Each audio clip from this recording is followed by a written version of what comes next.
وهيدا صوت اللي بيرتي. هادئة جدا.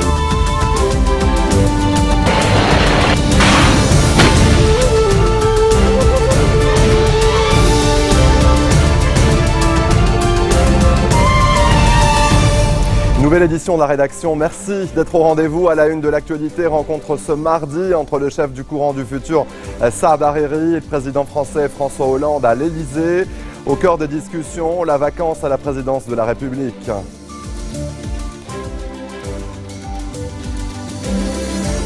Après Genève, c'est à Vienne que se retrouvent Sergueï Lavrov et John Kerry pour se pencher sur le sort de la Syrie. Objectif, instaurer un cessez-le-feu durable, accélérer la transition politique. Des primaires sont organisées ce mardi dans l'Oregon aux États-Unis, mais les démocrates voteront également dans le Kentucky. Hillary Clinton ne parvient pas à se défaire de Bernie Sanders, qui selon son entourage ira jusqu'au bout. Je vous le disais en titre, rencontre ce mardi entre le chef du courant du futur Saad Hariri et le président français François Hollande à l'Elysée. Les deux hommes ont passé en revue les derniers développements au Liban et dans la région, notamment la crise syrienne et ses répercussions au Liban. Il a également été question de la vacance à la présidence de la République et des tractations politiques en cours afin de mettre un terme au vide à la magistrature suprême. Aucune information n'a filtré des discussions pour le moment.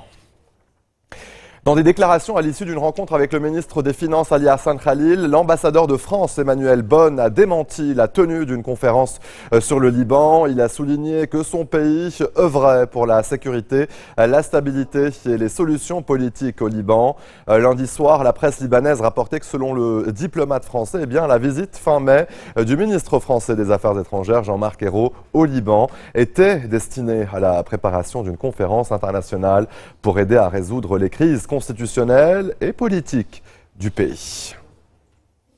Dans le reste de l'actualité, après Genève, c'est à Vienne que se retrouvent aujourd'hui Sergueï Lavrov et John Kerry pour se pencher sur le sort de la Syrie.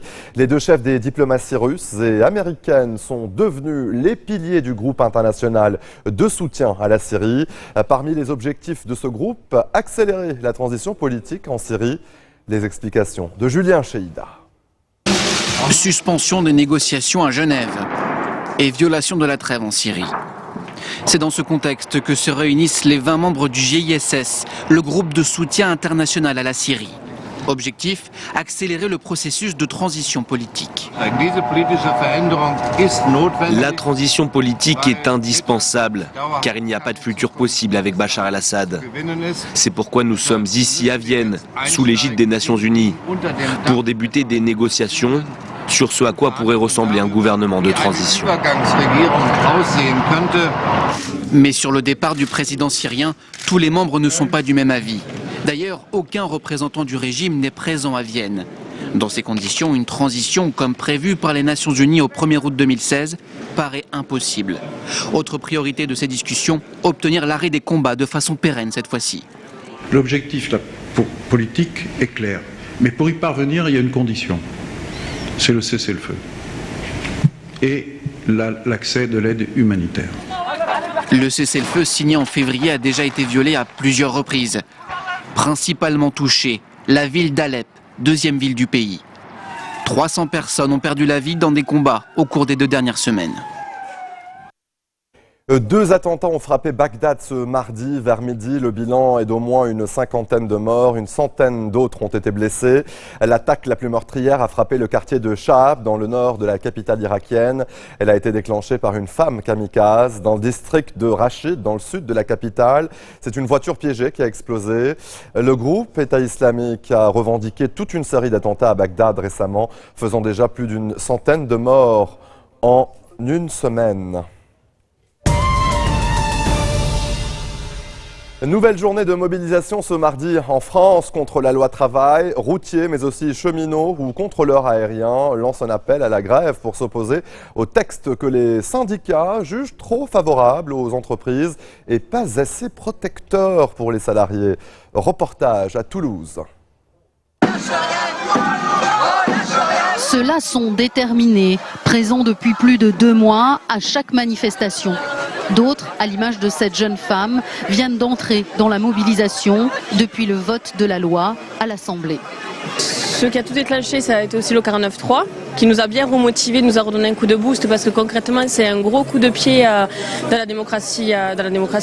Passer en force, c'est indigne pour un gouvernement socialiste.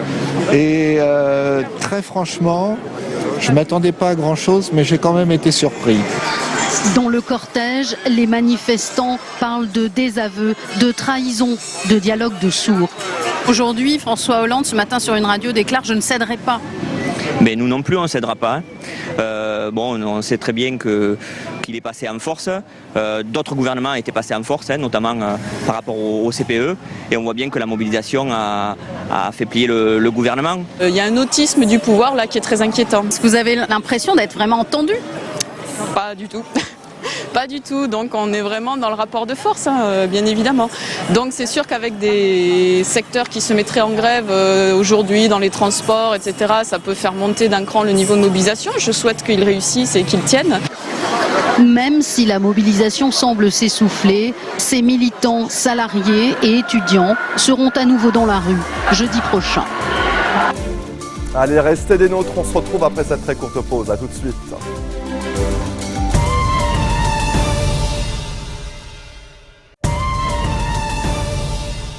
Au retour sur le plateau de l'info, aux États-Unis, des primaires sont organisées ce mardi dans l'Oregon, mais les démocrates voteront également dans l'État du Kentucky. Hillary Clinton ne parvient pas à se défaire de Bernie Sanders, qui, selon son état-major, ira jusqu'au bout. L'ancienne secrétaire d'État doit donc faire face sur deux fronts contre son adversaire démocrate et contre le seul candidat républicain, Donald Trump. Les explications de Florent Rodeau. Hillary Clinton, tout sourire à son arrivée à Hopkinsville. Un sourire trompeur, puisque l'ancienne secrétaire d'État le sait, il lui sera bien difficile de remporter le Kentucky. En cause, son discours sur les énergies renouvelables en mars dernier, dans lequel elle affirmait vouloir fermer beaucoup d'entreprises de charbon, très polluantes selon elle. Mais après des mois passés à tenter de séduire les libérales de son parti, Hillary Clinton sent bien que le moment est venu d'élargir son message économique. Sa nouvelle cible, les ouvriers. Nous pouvons créer plus d'emplois dans le domaine des infrastructures. Nos routes, nos ponts, nos tunnels, nos ports, nos aéroports, nos systèmes de distribution d'eau. Nous pouvons mettre des millions d'Américains au travail. Des emplois qui ne peuvent pas être exportés. Ils doivent être créés ici, dans le Kentucky et dans tout le pays. L'investiture de son parti quasiment en poche, Hillary Clinton concentre de plus en plus ses attaques sur le camp républicain. Premier visé, Donald Trump, selon toute vraisemblance son rival en novembre prochain. Je vais vous dire la vérité. Il est temps que les gens arrêtent de croire à la propagande républicaine en termes d'économie, d'éducation et de santé. Victorieux en Virginie-Occidentale la semaine dernière, Bernie Sanders s'est lui rendu dimanche dans le Kentucky. Il y a taclé l'oligarchie américaine avant de prendre la direction de Porto Rico. L'archipel des Caraïbes, qui a été transformé en paradis fiscal par le Congrès américain, se débat aujourd'hui avec une dette et une récession sans précédent. De mon point de vue, nous avons besoin d'un audit indépendant sur la dette de Porto Rico.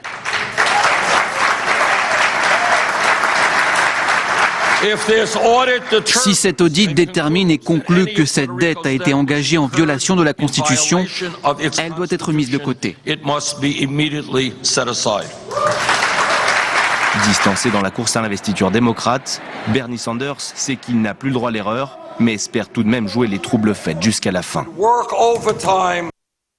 Et côté républicain, la nomination de Donald Trump fait peu de doute. Dans une interview, le milliardaire s'en est pris à David Cameron.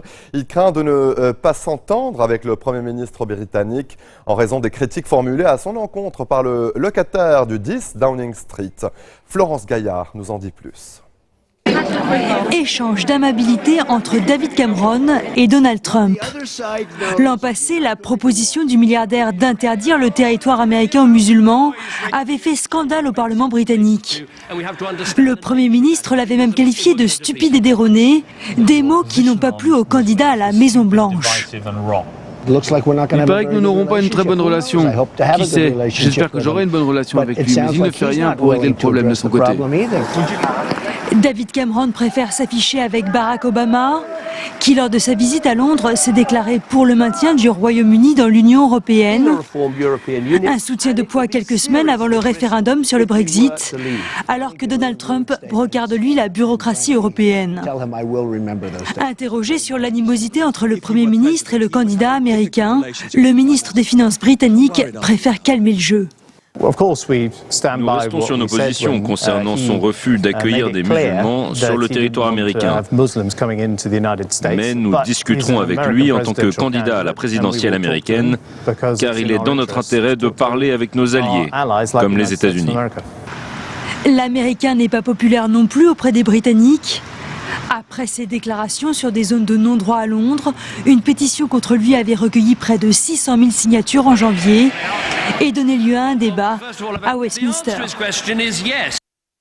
Restons aux États-Unis. Première greffe de pénis réussie à Boston. L'opération qui a duré 15 heures est un succès. C'est la première greffe de pénis réalisée aux États-Unis et la troisième seulement dans le monde. L'homme de 64 ans, dont l'organe avait été partiellement amputé à cause d'un cancer en 2012, devrait retrouver la fonction de son organe. Les médecins de l'hôpital de Boston se disent optimistes. Le pénis transplanté provient d'un donneur décédé dont le groupe sanguin et la couleur de la peau sont compatibles. La trêve demeure extrêmement fragile dans la région disputée du Nagorno-Karabakh. L'armée azerbaïdjanaise et les forces séparatistes arméniennes s'accusent mutuellement de la mort d'un des leurs samedi et cette nuit. Cette région peuplée majoritairement d'Arméniens a fait sécession, mais est toujours reconnue comme faisant partie de l'Azerbaïdjan.